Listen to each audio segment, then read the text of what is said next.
అవును. నేను అమ్మాయికి నీళ్ళు పోతానని పోయినా, గొడవ జరిగిందట. ఏమైందమ్మా ఆ రోజు? అమ్మా ఏమైంది ఆ రోజు? ఆ రోజు ఏమైందంటారు, సాయి వచ్చిండు నీళ్ళు పోస్తానని పోయినా, పిల్లలు చేత పట్టుకున్నా. చేత పట్టుకునేసరికి ఆ పిల్లగాడ లంగోట్లు తెచ్చిండు. ఎవరు సాయి అమ్మాయికి. అయితే పాత గుడ్డ కట్టింది. పాత గుడ్డ కట్టే ఈయన్ని కట్టిన నేను తెచ్చి లేవా అని ఆ సాయి అన్నాడు. సాయి అనగా నా పిల్ల ఏమన్నది, పట్టొద్దట ఏ గారి దేన్ని చెప్తే అర్థం కాదా, మంచివి కాదా అని ఆ పిల్ల అన్నది. ఆ పిల్ల అన్నది నేను తెచ్చినవి కొత్తవి నేను ఏమిటి తెచ్చినా, నువ్వు ఎందుకు పాతవి కడుతున్నావు, కట్టొద్దంటే ఎందుకు కడుతున్నావు అని ఈ పిల్లగాడు అన్నాడు. అనేసరికి చెప్తే నీకు అర్థం కావట్లేదు అని అన్నది. అనేసరికి మొబైల్కి ఎవరికైనా కోపం వస్తుందిగా, అట్లా మాట్లాడుతున్నావు నువ్వు అని ఆ పిల్లగాడు ఇట్లా చేయి పట్టుకునే వరకు ఏముంది, ఈ పంచాయతీ అయితే అంటే వాళ్ళ అయ్య, వాళ్ళ అమ్మ, వాళ్ళ అక్క, వాళ్ళ చెల్లి వాళ్ళ ఉన్నారు, పూజ చేసుకుంటారు. మేము రూములు ఉన్నాం.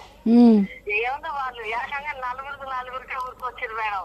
నా పిల్ల నా సంకలు ఉంది, నా అమ్మ నా కొడుకు దాస్తాడు నా చిన్నది పోయింది, కారం పట్టుకొచ్చింది. వీళ్ళు నలుగురు లంజోడికి అనుకుంటా వాళ్ళ మా వచ్చింది. ఏమన్నా నువ్వు లంజోడికి అన్నదని ఈ పిల్లగాళ్ళు నేను పట్టుకునే వరకు మళ్ళీ వాళ్ళ మా అబ్బాయికి సాయి పట్టుకోరు, ఇద్దరు ఒకళ్ళు పట్టుకోరు. పట్టుకున్నారు. సాయి నా మాట నువ్వు వింటవా చెప్పు, మనం ఏమిటికొచ్చినా వద్దు బిడ్డ, వాళ్ళు ఎట్లా ఉంది వాళ్ళ పరిస్థితి మంచిగా లేదు అని నేను అంటనే ఉన్నాయి కదా, కొడుకు దాస్తాడని సాయి వాళ్ళ అమ్మ కొడుకుని బిరుగా పట్టుకుంది. ఇక పట్టుకున్నా కూడా వాళ్ళు నలుగురు ఈయన ఒక్కడు ఎక్కడ అవుతారు మేడం. గుడ్డ పిల్ల చేతులు చిన్నది పోయింది, పిడికి కారం తెచ్చింది, సాయి కళ్ళ గుప్పరే గుప్పింది.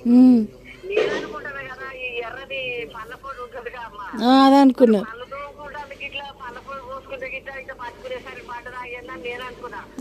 మళ్ళీ పోయితే మళ్ళీ పిడికలు తెచ్చింది మేడం. అప్పుడు అమ్మ ఇది కారం ఉన్నట్టుంది అని ఇక నేను ఆ పిల్లనాడ వేసి సాయిని దండం పెడతా కానీ నువ్వు బయటికి వెళ్తావు బిడ్డ, ఇది మంచి పద్ధతి కాదు, వాళ్ళు ఏదో మంచి ప్లక్క పాలు మీద ఉన్నారు, నువ్వు ఒక్కరు వచ్చినా కూడా అది ఏదో ఒకటి కోసుకొని కూడా ఈ సాయి గోచిపోయింది అన్న పరిస్థితి చేస్తారు వాళ్ళు, నీకు అవసరం లేదు తీసుకొని పోవాలి. ఇక ముగ్గురిని ఇతరులకు దూచినాయి. ఇక ఏముంది ఆ పిల్లగాన్ని గల్ల పడితే అదన ఆడోళ్ళు గల్ల పడితే ఆ పిల్లగాని అంగి మొత్తం తిరిగింది. నేను అంటే కదా ఇదే అంగితోటి ఇదే కారంతోటి కేజీలు పోమ్మాను, పిల్లగాడు కూడా చెప్తే అర్థం చేసుకోలేదు. అప్పుడే అదే కేజీలు వచ్చేంత మంచిగుండును.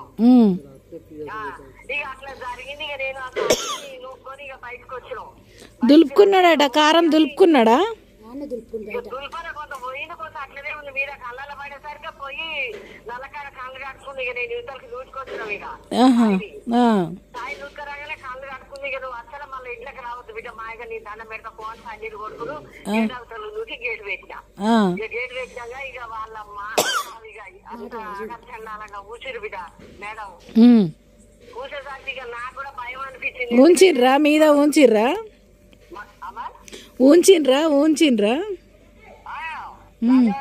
వాళ్ళ నోటికి వచ్చిందా పాపం, నేను చెప్తానే ఉన్నాగా అట్లా కూర్చుర్రు.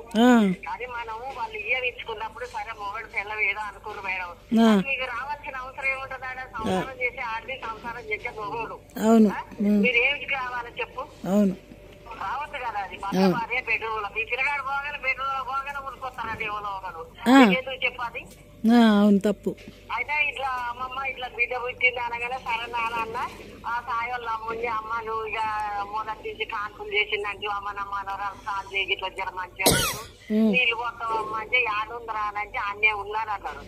ఆడముంటే మీరు తీసుకుపోవడేంది, ఆమె పోయించుకుంటుందిలే అన్న. అమ్మ ఆమె పోయించుకొని సాయి రమ్మంటాను అమ్మ అంటే సరే పోయినా.